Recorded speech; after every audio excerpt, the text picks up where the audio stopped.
इश्क की शमा जिस सीने में रोशन हो जाए वो हुजूर का दीदार जरूर मंगता रहता है। किसी मकाम पे बैठा हो जिनके सीने के हुजूर के दीदार की तड़प है, अल्लाह के घर से बैठ के झोली फैला के मांग लो कि मैं फकीरा जैसे बाहर है ये जो गुनाहगार में कम है दुआ करना अल्लाह करे आज दी रात की शाम को गुजारे मुस्तफा नसीब हो जाए।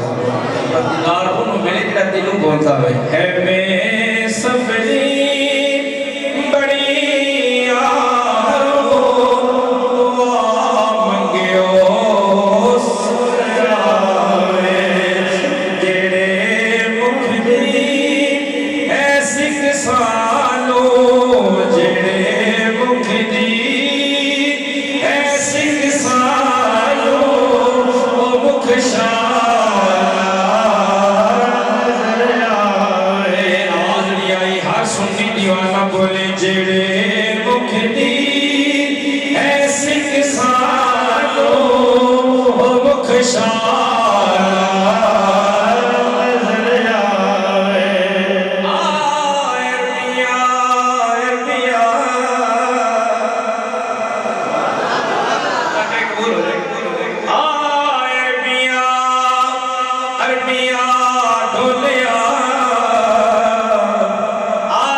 पता लग गया मेरे तो बाद और बाज बयानात कोई नहीं होनी इंशाअल्लाह ताला इस बात दुआ ही होनी दुआ तक सीधी बड़ी शौक शौक कर पहुंची ताकि दर्द दिल च सदावा निकलनी है जान ते अल्लाह कबूल फरमाता है। जी बोलो सुभान अल्लाह।